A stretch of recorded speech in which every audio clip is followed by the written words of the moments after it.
So talk about perseverance and determination, and how that plays into, getting into something new. Yeah, so in general, I tend to be a pretty optimistic person, right? I also believe I'm kind of the captain of my own ship, and my actions can impact my destiny.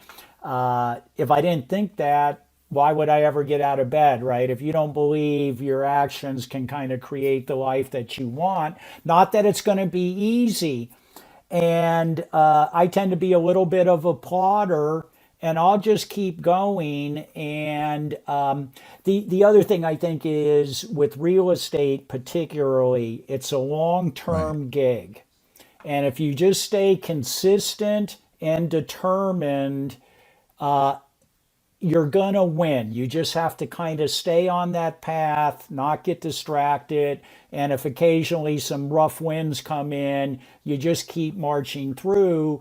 So, what I have found in the transition of multifamily is I started as a LP investor, probably did three or four. As a conversation with one of the GPs, I mentioned, hey, I've been able to raise capital for other real estate deals. Would like to start raising capital for multifamily deals. And he said, well, hey, if we have a need, I'll let you know. And about a month after that call, he called me up. He goes, hey, we got a deal in Augusta, Georgia. We need some help. Are you willing? So I kind of jumped in, and then it just kind of kept continuing on that path. And I think your first couple are always the toughest. And then when you kind of have a little success, that builds confidence, and it makes the next couple that. So the first one's always the hardest, is kind of that hurdle you got to get over.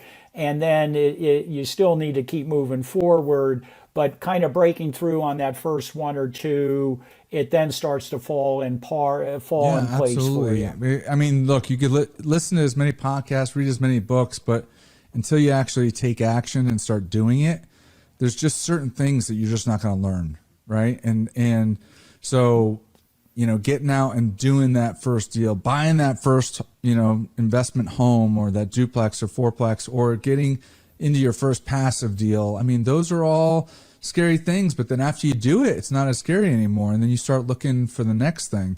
And that's what I've learned from talking to some people that are super, super, super successful, is that they all started with one investment. Every single person, right?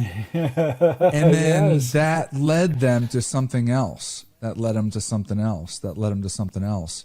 And that's, that progress, that itch that you keep on trying to go after and get uncomfortable with is critical. And some people just let fear keep them in their spot. Yeah. So yeah, it's okay to be cautious. It's okay to be prudent. Like anything else in life, you want to find the proper balance. And I'll admit, sometimes I've leaped in my life before I looked, and I might have taken a lump or two. But I also always had a confidence that I'm just going to land on my feet, and kind of whatever life throws my way, I'm just going to keep going. And as we know, the multifamily space is very competitive now, and you have to kind of develop a street credibility with the brokers and the sellers to actually land a deal. So if you can get those first one or two under your belt, it just increases kind of your street cred, and then gives you a higher probability to get that next one. So you kind of got to pay your dues to get in the space. Like pretty much any other profession, you pay your dues and you kind of earn your way, and you prove your worth, and you I'm then make glad that you brought that progress. up, that it's competitive, because it is. I mean, in the large scale multifamily world, it is competitive. And, so if you're a new guy, and I've seen people in these multifamily mentorship groups, they sign their check to join, and then they just think that they're going to get a deal. And I'm like, look, if you're not willing to fight, kick, and scratch, like, and figure it out and get yourself out there, it doesn't matter that you've stroked the check. You have all the resources at your fingertips, but you still got to do the work. You still got to put yourself out there. Yeah, exactly. The first syndication deal I closed here as a lead sponsor in Greenville was from a relationship that I had built with a broker here over about a period of a year and a half. So it wasn't like I called him up on the phone and 30 days later he said, "Hey, Arn, here, go buy this thing." It took me about a year and a half to build the relationship. We looked at several other properties, they just weren't quite right. So it takes time to build those relationships. You have to put in the work. Just get out in the market, look at those properties, get to know the brokers, get to know the property managers in your market of choice, wherever that happens to be. And coming from California, I can joke about this. Every multifamily broker in the Southeast or in Texas always gets a call from the California investor, right? So it's kind of a stereotype. So what I would suggest is you need to get on a plane and actually get in that location and get face to face with the broker. Just doing it on the phone, they're not really going to give you the time of day. You got to show that you're willing to take the time, trouble, and money to get there and build those relationships face to face.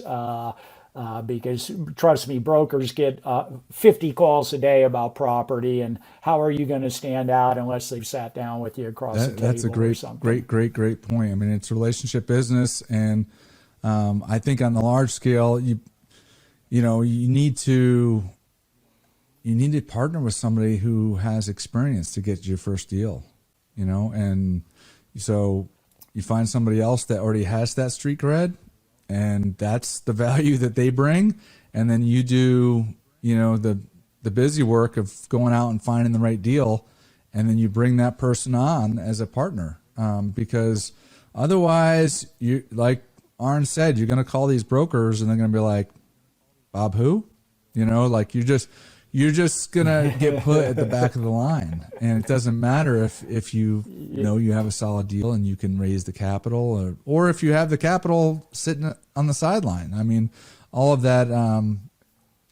I guess if you have the money in the bank, you can prove it, and you're paying more than somebody else that has the street cred, you might still get a chance. But yes, and you're exactly right. On my first syndication deal, I had joined a small, short-term mentoring program, developed a closer relationship with an experienced operator that I had known for about 2 years. Our initial contact was me as an LP and him as a GP.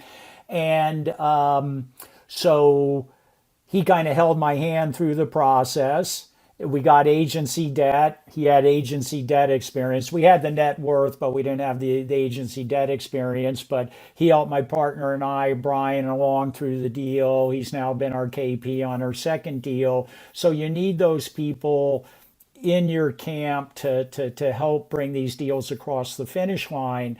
And I can tell you, actually completing my first syndication deal as the lead operator, I learned so much. It was just unbelievable. There were frustrating times. There were difficult times. One day I might have been down and my partner Brian picked me up, and then vice versa. But because there are so many moving parts on these syndication deals, and you got to kind of all bring them together right at that correct moment to be able to get it across the finish line. And so it was really a learning experience. And once you get that under your belt, now the confidence picks up and you're off That's and running. funny. That's so true. So true.